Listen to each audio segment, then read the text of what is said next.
Okay. There are few comic book characters who have been able to become as well known as Spider-Man.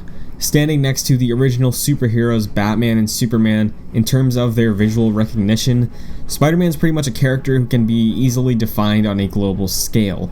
Due to the countless adaptations and his immense popularity, anyone can throw a few lines to try and define what their image of Spider-Man is. First debuting in Amazing Fantasy 15 24 years after the creation of the world's first superhero, creators Steve Ditko and Stan Lee ushered in a new age of storytelling for superheroes.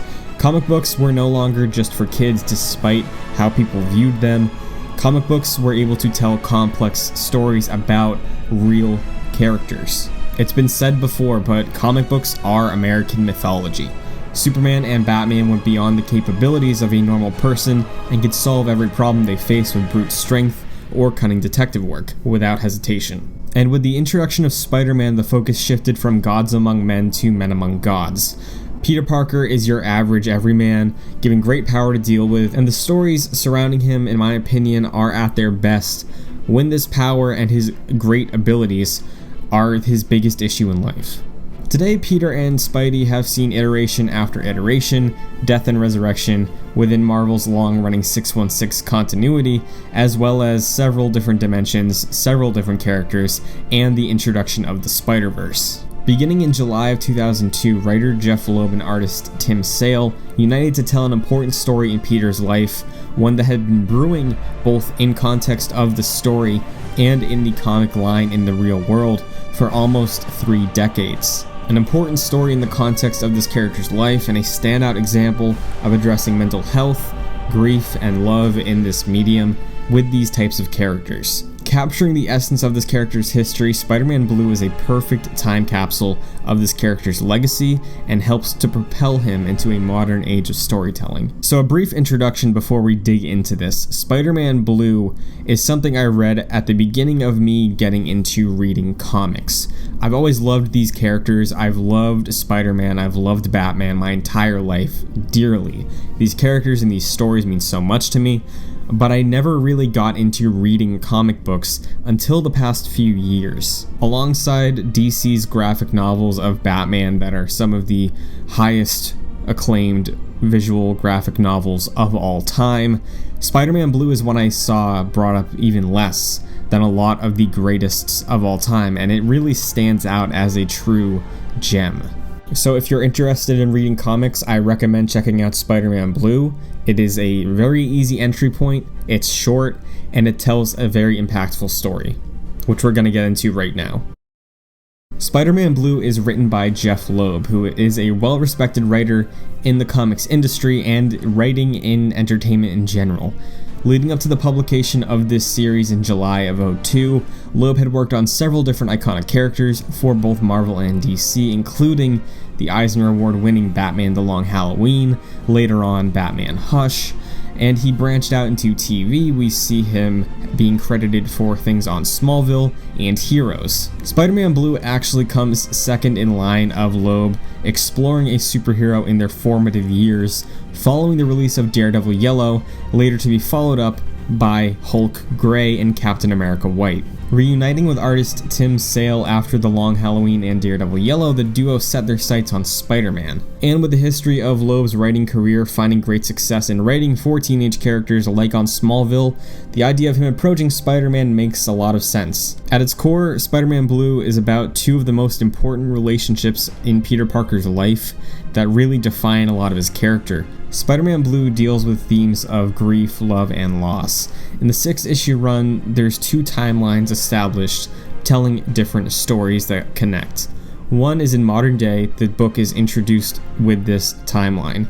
It takes place on a lonely Valentine's Day evening in which Peter recounts the relationship between himself and Gwen Stacy through a voice recording. The other timeline is told across several anecdotal stories, one per issue, that really builds into the actual format of comic books, and that story is about the progression of his relationship with Gwen and how he learned to love. From a more meta perspective, this format at the time could really only be told through the medium of comic books. At the time, TV budget was incredibly limited, and nobody would risk funding a short, artistic, limited-run Spider-Man series that focuses more on relationships rather than action. The 6 issues of Spider-Man Blue released between 2002 and 2003, being able to tell its story at its own pace, progressively building its meaning and message with each issue. Now, an episodic format is not something groundbreaking for comic books. Ever since comics were able to tell long-spanning arcs after comic book stores started to become more normal for their time, artists were able to create long-running stories, create arcs that would be brought back up after the seeds were planted 10 issues previously. And like I mentioned earlier, this format isn't unique to Loban's Sale. Batman The Long Halloween, it checks in on the Dark Knight, trying to solve a mystery that spans several months. And within the confines of Marvel, Daredevil Yellow acts as a proof of concept for Spider-Man Blue, telling the story of Matt Murdock coming to terms with the death of his love, Karen Page. Finding success in Daredevil Yellow and that method of storytelling, the transition to Spider-Man to address one of the most impactful events in Marvel's history, and comic books as a whole, just again made a lot of sense. If you're not familiar, the night Gwen Stacy died is a 2-issue arc that stands to this day as a defining moment for Spider-Man and Peter Parker. Gwen Stacy was an incredibly important character in the life of Peter Parker, and the nature of Spider-Man as a character who is so reliant on the balance between his two lives. The night Gwen Stacy died came at the tail end of the Silver Age of comics that really began with the introduction of the Fantastic Four and Spider-Man, where Marvel did bring these more humanized, more conflicted, and more imperfect characters to the world of superheroes after the Golden Age introduced by DC with Superman. It's funny then that this arc would be pointed to by many comic book enthusiasts as the point where the Silver Age that Marvel booted up ends and the introduction of the Bronze Age, which is brutal and more gritty, began. When the death of Gwen Stacy released, the writers of this arc had to continue with Marvel's release schedule and rolling continuity, keeping up and continuing to work on the Amazing Spider-Man series that would be released either monthly or bi-monthly. Loeb and Sale get the benefit of 30 years of a gap between this event and the writing of Spider-Man Blue to stop and conceptualize what it would have been like for Peter to deal with a trauma that impacted him arguably as much as Uncle Ben being shot. Loeb and Sale in Spider-Man Blue use the social context of the events that occurred decades prior and the growth that Spider-Man had as a character since then to deconstruct him and really strip down the mental health of Peter Parker, giving him a well-paced story to breathe and address his grief. You can really get across his feelings and his sadness in the blue text bubbles that pop up as he narrates the stories of his younger life.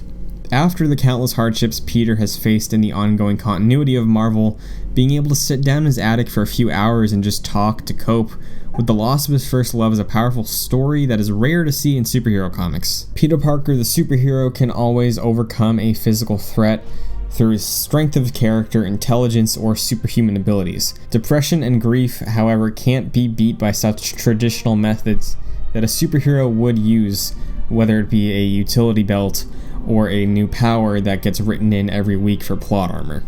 At a time where men being vulnerable emotionally was even more stigmatized than it is today, shockingly, Spider-Man Blue takes one of the most iconic peak human performance characters to really strip down what it means to be human and evaluate them emotionally and mentally. The underlying threads and disjointed nature of telling a story from memory fits incredibly well with the medium of comics, allowing for time jumps, anecdotal key moments in their relationship to be cherry-picked, and welcomes readers to project what they know of the main cast of characters onto these versions displayed in this graphic novel. Everyone has a preconceived notion of Peter Parker, Gwen Stacy, Flash Thompson, Harry Osborn, whether it be from the Sam Raimi films, video games, other comic book stories, TV shows like The Spectacular Spider-Man.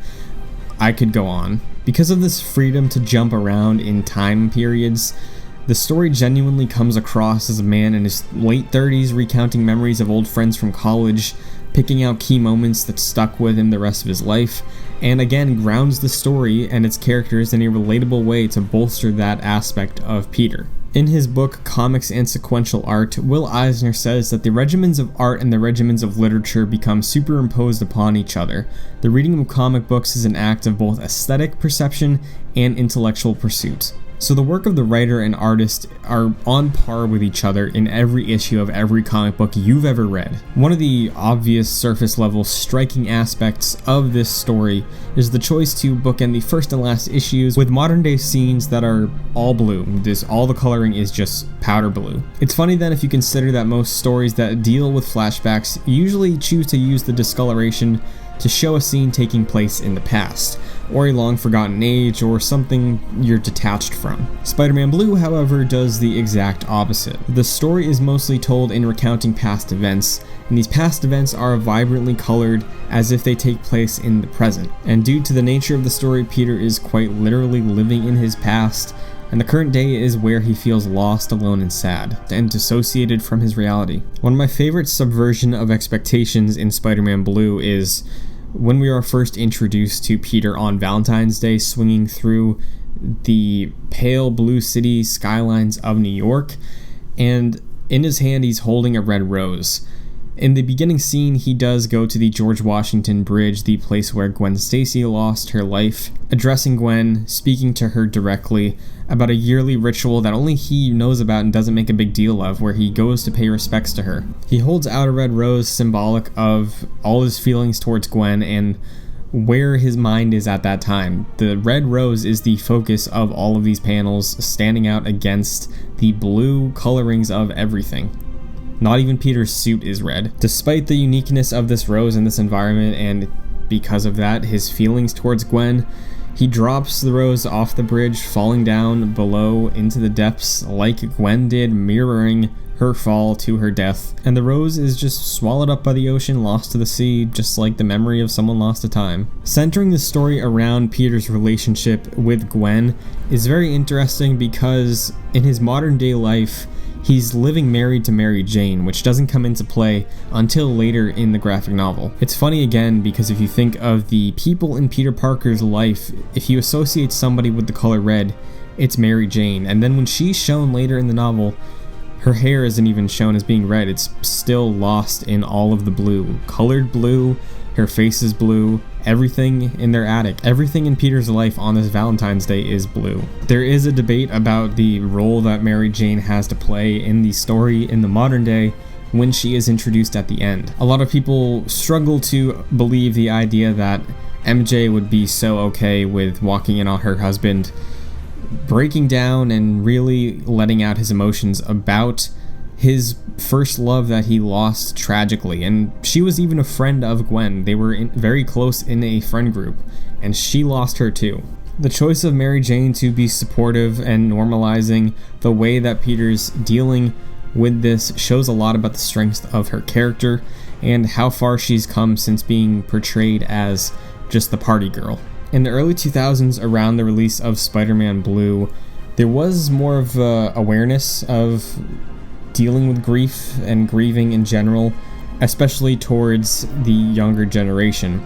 After witnessing horrific attacks on the United States, there was a nationwide sort of shock and awe about how to deal with this, how to approach helping children and young people deal with traumatic events. Since then, now in 2018, the idealistic view is that it's become normalized to talk about trauma, address it rather than bottling it up.